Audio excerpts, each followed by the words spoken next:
좋은 화요일 아침입니다. 다 함께 찬송가 310장 찬양하겠습니다. 찬송가 310장입니다.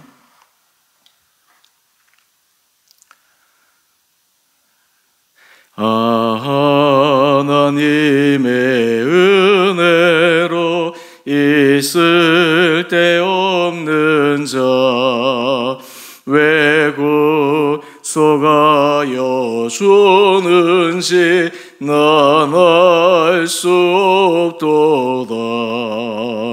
내가 믿고 또 의지함은 내 모든 형편하시는 주님 늘 보호해 주실 것을 나는 확실히 아네. 왜 내게 굳세 믿음과 또 복음 주셔서 내 마음이 항상 편한지 난 알 수 없도다. 내가 믿고 또 의지함은 내 모든 형편 아시는 주님 늘 보호해 주실 것을 나는 확실히 아네. 왜 내게 성령 주셔서 내 마음 감동해 주 예수 믿게 하는지 난 알 수 없도다. 내가 믿고 또 의지함은 내 모든 형편 아시는 주님 늘 보호해 주실 것을 나는 확실히 아네. 주 언제 강림하실지 옥밤의 홍낮에 또 주님 만날 그곳도 난 알 수 없도다.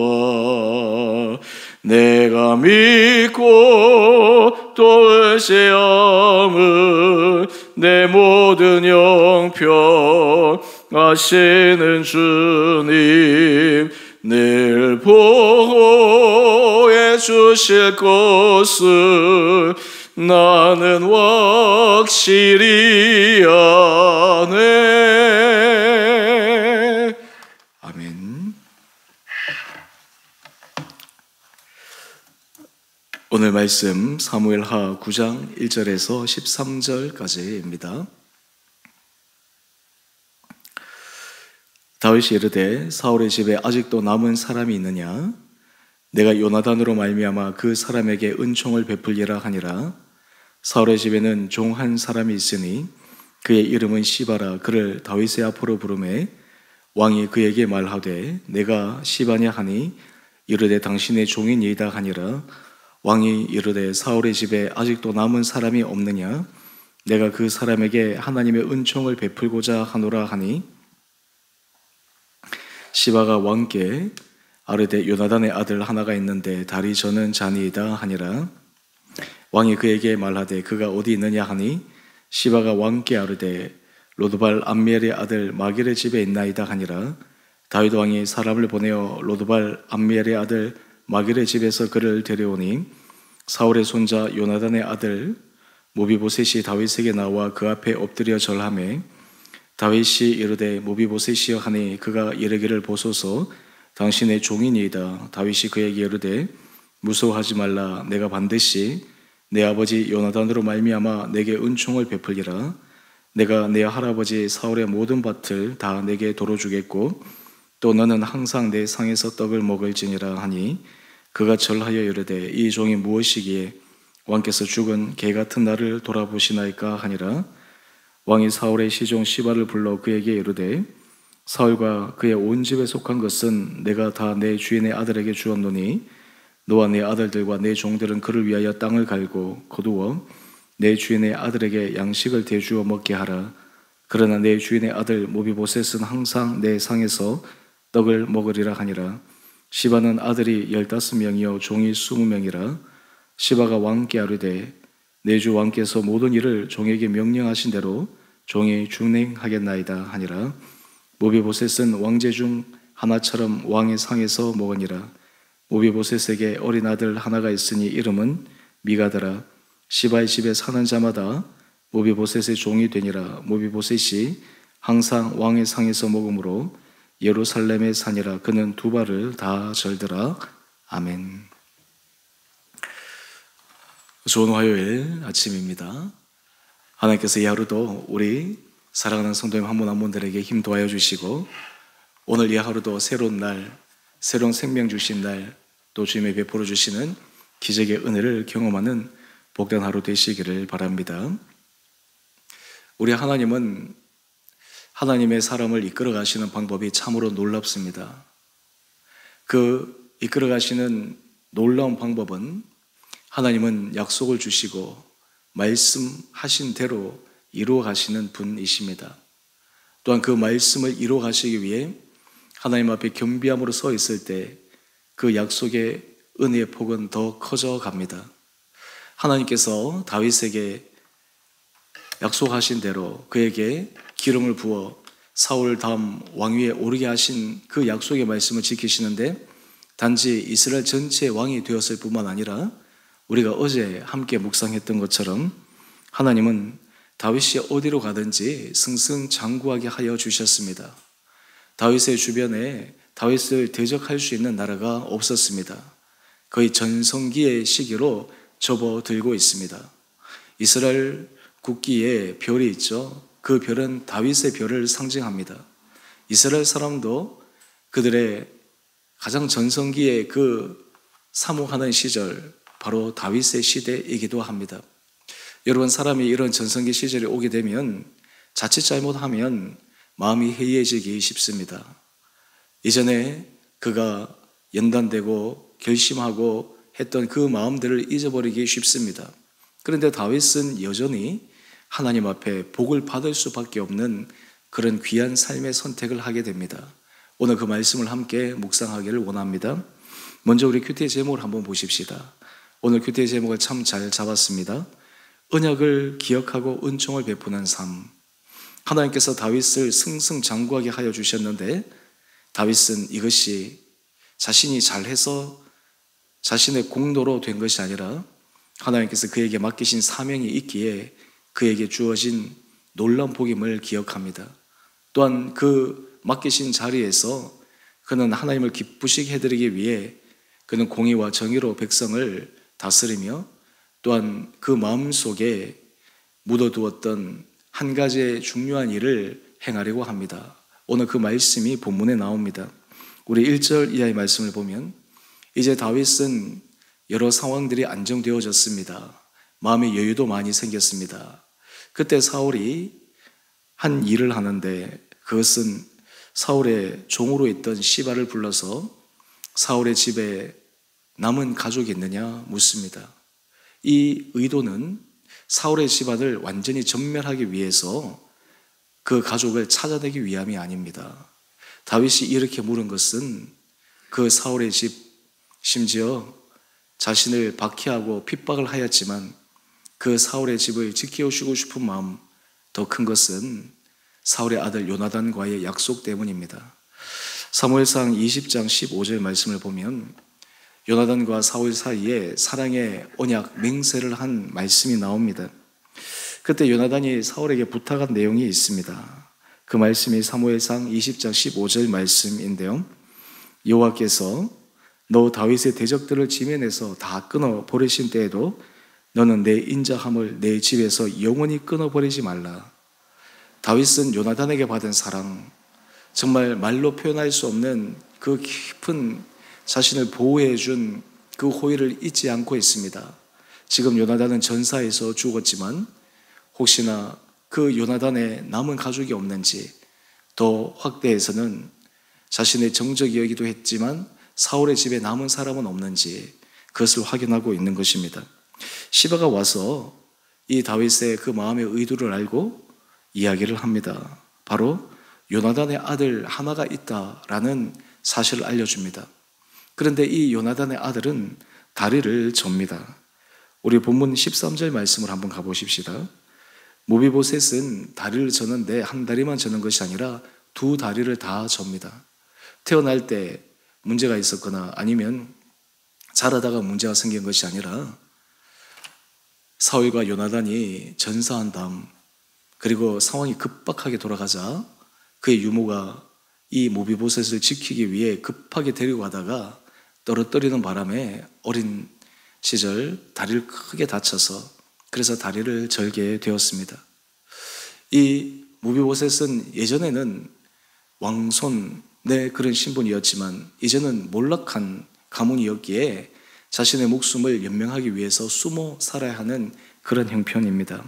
4절 이하의 말씀을 보면 로드발 암미엘의 아들 마길의 집에서 정말 숨죽이듯이 조용히 살고 있었습니다. 그런데 사울의 종 시바는 이 사실을 알고 있었습니다. 아마 이 사실을 알았다라고 하는 것은 시바도 이 모비보셋과 연결이 되었다는 것이고, 또 사울에 대한 어떤 의미에서 자신의 충성 그리고 자신의 어떤 그 맹세를 지키는 신실한 사람이 아니었나 그런 생각을 해보게 됩니다. 이 얘기를 들은 다윗은 모비보셋을 자신 앞에 부릅니다. 그러면서 다윗이 모비보셋에게 이 얘기를 합니다. 우리 말씀을 한번 계속해서 보십시다. 7절 말씀입니다. 다윗이 그에게 이르되 무서워하지 말라. 내가 반드시 내 아버지 요나단으로 말미암아 내게 은총을 베풀리라. 참 놀라운 일이 벌어집니다. 이 요나단, 자신의 생명을 걸고 약속했던, 정말 이 요나단의 그 사랑의 맹세를 지키기 위해 모비보셋에게 은혜를 베풀겠다라고 이야기를 합니다. 그런데 이 은혜 베푸는 내용을 보면 참 다윗은 통이 큰 사람입니다. 그 첫 번째는 할아버지 사울에게 속한 모든 재산을 모비보셋에게 주겠다라는 것입니다. 이 말은 무슨 말입니까? 사울이 왕으로서 갖고 있는 그 막강한 재산, 그것을 이 모비보셋이 이어가도록 하겠다라는 것입니다. 만약에 사실 다윗이 주지 않으면 이것은 자신의 차지가 되는 것이죠. 그런데 다윗은 거기에 욕심을 내지 않습니다. 오히려 그것을 기꺼이 모비보셋에게 내어줍니다. 이쯤만 해도 충분합니다. 충분히 은혜를 베풀만 합니다. 그런데 다윗은 거기에서 한 걸음 더 나갑니다. 두 번째, 자신의 은혜 베푸는 호의를 제안하는데 그것은 우리 7절 중반절 이하의 말씀입니다. 너는 항상 내 상에서 떡을 먹을지니라. 내 상에서 떡을 먹는다. 이 말의 의미는 무엇일까요? 우리 11절 말씀으로 한번 가보십시다. 왕의 상에서 떡을 먹을 수 있는 사람은 어떤 사람들인가? 본문은 이렇게 이야기합니다. 모비보셋은 왕자 중 하나처럼 왕의 상에서 먹으니라. 다윗이 함께 식사 자리에 불러서 그 초청하는 것은 바로 왕자처럼 이 모비보셋을 대우해 주겠다라는 것입니다. 자신의 아들은 아니지만 요나단의 아들이기에 자신의 아들들과 똑같은 대우로 왕자처럼 대우해 주겠다라고 하는 것입니다. 그런데 더 놀라운 것은 지금 재산도 지고 모비보셋에게 정말 명예도 다시 회복시켜주고, 근데 실질적으로 그의 주어진 재산을 관리할 사람들이 필요하지 않습니까? 신실한 사람을 붙여주어야 합니다. 근데 다윗은 이미 이 종 시바의 마음의 중심을 꿰뚫어 보았습니다. 그래서 9절 이하의 말씀을 한번 보십시다. 시바에게 이야기를 합니다. 사울의 집에 속한 모든 것은 모비보셋에게 다 주었다. 그러면서 시바에게 무엇을 명령을 하냐 하면 너와 내 아들들과 내 종들은 모비보셋을 위하여 사울에게 했던 것처럼 충성스럽게 섬겨라 라고 이야기를 합니다. 그러면서 이 시바가 모비보셋을 왕족의 가문처럼 대하라라고 이야기를 하는 것입니다. 그랬더니 우리 11절 말씀을 한번 보십시다. 시바가 왕께 아뢰입니다. 내 주 왕께서 모든 일을 종에게 명령하신 대로 종이 준행하겠나이다. 여러분, 이 다윗이 하는 일이 참으로 놀랍지 않습니까? 그런데 이 시바의 집 그리고 그 종의 규모가 어느 정도 되냐 하면 우리 10절 말씀을 보면 시바에게는 아들이 15명이 있습니다. 뿐만 아니라 종이 20명입니다. 그러니까 지금 이 시바가 모비보셋을 섬긴다라고 할 때 그냥 적은 몇몇의 사람이 아니라 아들들과 종까지 합치면 그 수명이 넘는 그 많은 사람들이 이 모비보셋을 보필하게 됩니다. 여러분, 이제 모비보셋은 숨어서 정말 생명을 연장하기 위해서 조심스럽게 살아가야 되는 죄인처럼 사는 것이 아니라 왕자처럼 마치 다윗이 가장 아끼는 총애하는 그 사람의 모습으로 살아가게 됩니다. 여러분, 왜 다윗이 이 일을 행했을까요? 그 이유는 바로 하나님께서 주신 은혜, 하나님께서 그에게 주시는 복은 바로 그에게 맡기신 사명을 감당하기 위함이라고 하는 것을 잘 알고 있었습니다. 그래서 그는 요나단과 함께 맹세한 그 맹세를 지켰습니다. 죄송합니다. 오늘 우리가 이 말씀을 통해서 하나님 앞에 왜 다윗이 복을 받을 수밖에 없는 사람인가? 왜 나중에 다윗이 인간적으로 큰 실수를 함에도 불구하고 하나님은 그를 긍휼히 여겨주셨는가? 그 이유는 다윗은 그 마음의 중심이 한결같았기 때문입니다. 하나님 앞에서 성실했기 때문입니다. 오늘 이 말씀을 통해서 우리 사랑하는 성도님 한 분 한 분들에게 하나님 앞에서 우리에게 주신 사명을 다시 한번 기억하십시다. 하나님께서 우리를 통해서 일하실 그 주님의 놀라운 일들을 다시 한번 기억하십시다. 다윗이 행했던 것처럼 그 일들을 우리도 행함으로 하나님 주신 크신 은혜에 우리 전 삶이 새롭게 쓰임받게 되기를 주님 이름으로 축원드립니다. 함께 기도하겠습니다.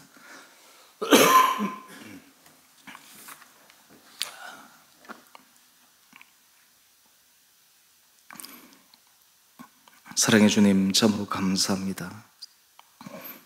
오늘 다윗이 보여주었던 신실한 모습, 하나님 오늘 이러한 다윗의 신실한 모습, 주의 앞에 그가 맹세한 언약과 그리고 그것을 바탕으로 하나님께서 그에게 주신 은혜의 복을 기꺼이 은혜로 베푸는 삶을 산 것을 기억하며 우리의 삶에도 이런 은혜의 삶을 베풀며 살아갈 수 있는 축복된 자들 되게 하여 주시옵소서. 우리 온 성도들 각자의 자리에 하나님께서 맡기신 귀한 사명이 있습니다. 하나님, 그 사명을 우리가 성실하게 잘 감당할 때 하나님께서 우리에게 더 좋은 것으로 채워주시고 우리의 인생 문을 더 열어주시고 주님의 놀라우심을 더욱더 깊게 경험하는 우리 온 성도들 되게 하여 주시옵소서. 주님, 우리 사랑하는 성도들 각각의 형편을 주님 아십니다. 주님, 그 형편을 기억하여 주시고 주님의 크신 은혜의 은총을 허락하여 주셔서 모든 상황 가운데 주님의 도우시고 주님이 함께 하시는 기적의 역사들이 일어나게 하여 주시옵소서. 특별히 병상에 있는 자들, 또 중요한 치료를 받고 있는 자 주님께서 기억하여 주셔서 주님의 특별한 보호하심으로 또 주님의 치료의 광선을 발하여 주시고 하나님께서 회복시켜 주시고 온전케 하시고 무엇보다 이 모든 사건을 통해 전능하신 주님의 은혜를 더욱더 깊게 경험하는 은혜 시간 되게 하여 주시옵소서. 주님, 특별히 우리 살아가는 성도들 한 사람 한 사람에게 주신 귀한 사명들이 있습니다. 하나님께서 우리들을 통해 정말 우리 주변에 믿지 않는 영혼들, 정말 믿음이 있지만 신앙 안에서 들어오지 못하는 그 한 사람을 위한 우리 안에 복음을 전도해야 되는 거룩한 부담이 있는 한 사람들, 오이코스 대상들이 있습니다. 그분들을 위해서 기도하며 그분들을 위해서 주님 앞에 중보할 때 우리 사랑하는 성도들 한 분 한 분들을 통해 우리 교회가 영혼 구원에 온전히 힘써 정말 주님 앞에 영광 올려드릴 수 있는 거룩한 교회 되게 하여 주시옵소서. 그리하여 이 교회가 가면 갈수록 하나님의 영광을 드러내는 아름다운 교회 되게 하여 주시고 이 잠실 지역과 이 한국 땅에 정말 교회의 그 참 본질의 아름다운 모습을 드러내어 많은 사람들에게 도전을 주며 귀감이 되고 위로를 남겨줄 수 있는 거룩한 교회 공동체가 될 수 있도록 축복하여 주시옵소서. 우리 사랑하는 성도들 늘 이를 위해 깨어 기도하게 하여 주시고 각자의 자리에 주신 사명을 겸손하게 성실하게 기쁨으로 감당할 때 이런 모든 것이 합력하여 주 앞에서 놀라운 선한 은혜의 역사가 이루어지게 하여 주시옵소서. 오늘 한 하루 성도 주님께서 우리 온 사랑하는 성도들 한 분 한 분들을 눈동자처럼 지켜주시고 우리의 모든 삶의 걸음걸음마다 주님의 하시는 놀라운 기적의 삶의 연속이 되는 은혜 하루 되게 하여 주시기를 우리를 사랑하신 예수님 이름으로 감사 기도 드리옵나이다. 아멘. 하늘에 계신 우리 아버지, 아버지의 이름을 거룩하게 하시며 아버지 나라가 오게 하시며 아버지의 뜻이 하늘에서와 같이 땅에서도 이루어지게 하소서. 오늘 우리에게 일용할 양식을 주시고 우리가 우리에게 잘못한 사람을 용서하여 준 것 같이 우리의 죄를 용서하여 주시고 우리를 시험에 빠지지 않게 하시고 악에서 구하소서. 나라와 권능과 영광이 영원히 아버지의 것입니다. 아멘. 오늘도 믿음으로 승리하시는 복된 하루 되시기를 바랍니다.